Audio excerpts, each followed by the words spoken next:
पाठ 1 भाषा, लिपि और व्याकरण, लैंग्वेज, स्क्रिप्ट एंड ग्रामर। बच्चों ने अध्यापिका को जन्मदिन की बधाई दी। डॉक्टर ने रोगी को महत्वपूर्ण बातें समझाईं। मां ने नानी को पत्र लिखा। बच्चों, पहले और दूसरे चित्र में बच्चों और डॉक्टर ने बोलकर अपनी बात कही और अध्यापिका तथा रोगी ने सुनकर बात समझी। तीसरे चित्र में मां ने लिखकर अपनी बात की तथा पत्र पढ़कर नानी बात समझ जाएंगी। इस प्रकार बोलकर, सुनकर, लिखकर और पढ़कर अपनी बात दूसरों को समझाना और दूसरों से समझना ही भाषा है। तो हम कह सकते हैं, अपने भावों व विचारों का आदान प्रदान करना भाषा कहलाता है। भाषा के रूप।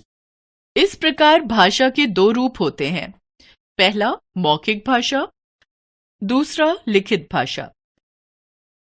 मौखिक भाषा, जब हम बोलकर अपने विचार प्रकट करते हैं और सुनकर दूसरों के विचार समझते हैं तो उसे मौखिक भाषा कहते हैं।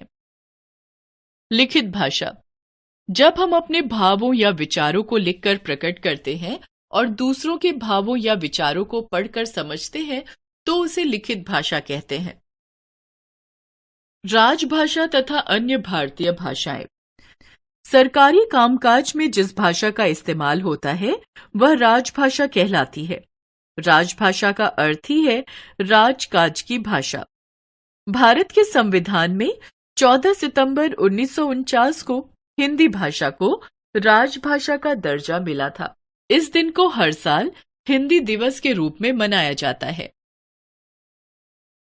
हिंदी के साथ साथ भारतीय संविधान में कुल 22 भाषाओं को मान्यता प्राप्त है। ये भाषाएं हैं हिंदी, उर्दू, असमिया, बांग्ला, पंजाबी, गुजराती, कश्मीरी, मणिपुरी, सिंधी, तमिल, तेलुगु, मलयालम, कन्नड़, संस्कृत, कोंकणी, मराठी, नेपाली, मैथिली, संथाली, बोडो, ओडिया, डोगरी। बोली। आम बोलचाल की भाषा जो किसी सीमित क्षेत्र में बोली जाती है उसे बोली कहते हैं। इसका लिखित रूप कम ही होता है। हिंदी की कई बोलियां हैं, जैसे खड़ी बोली, अवधी, बघेली, छत्तीसगढ़ी, भोजपुरी, हरियाणवी, मारवाड़ी आदि। लिपि। भाषा को लिखने के ढंग को लिपि कहते हैं। मौखिक भाषा की ध्वनियों को लिखकर दिखाने के लिए जो लिखित चिन्ह बनाए जाते हैं उन्हें वर्ण कहते हैं।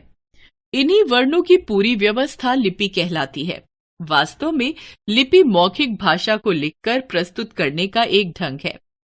संसार में अनेक भाषाएं हैं और उनको लिखने के लिए अनेक लिपियां हैं। हिंदी भाषा की लिपि देवनागरी है। संस्कृत, मराठी तथा नेपाली की लिपि भी देवनागरी ही है। पंजाबी भाषा की लिपि गुरुमुखी, अंग्रेजी भाषा की लिपि रोमन है तथा उर्दू भाषा की लिपि फारसी है। व्याकरण। भाषा शुद्ध रूप से बोली, लिखी एवं पढ़ी जाए, इसके लिए हर भाषा में कुछ नियम होते हैं। ये नियम ही हमें बताते हैं कि भाषा का कौन सा वाक्य गलत है और कौन सा सही। इन नियमों की जानकारी हमें उस भाषा के व्याकरण से मिलती है। अतः ध्यान दीजिए, भाषा के नियमों की जानकारी देने वाले शास्त्र को व्याकरण कहते हैं। चित्र के नीचे दिए गए वाक्यों पर ध्यान दीजिए। बच्चे खेल रहा है, बालिका पढ़ता है, दादाजी गिर गई। ये तीनों वाक्य अशुद्ध हैं क्योंकि ये तीनों वाक्य हिंदी भाषा के नियमों के अनुरूप नहीं है। सही वाक्य होने चाहिए, बच्चा खेल रहा है, बालिका पढ़ती है, दादाजी गिर गए। अतः यह कहा जा सकता है कि भाषा सीखने का अर्थ है भाषा के नियमों को सीखना और इन नियमों की जानकारी हमें व्याकरण से मिलती है। व्याकरण के अंग। व्याकरण के प्रमुख 3 अंग होते हैं। पहला वर्ण विचार, दूसरा शब्द विचार, तीसरा वाक्य विचार। एक बार फिर से, अपने भावों, विचारों को बोलकर, लिखकर समझाना तथा दूसरों के भावों व विचारों को सुनकर, पढ़कर समझना भाषा कहलाता है। भाषा के 2 रूप हैं, मौखिक और लिखित। भारतीय संविधान में 22 भाषाओं को मान्यता प्राप्त है। भाषा को लिखने के ढंग को लिपि कहते हैं। हिंदी भाषा की लिपि देवनागरी है। व्याकरण हमें भाषा के शुद्ध अथवा अशुद्ध रूप की जानकारी देता है।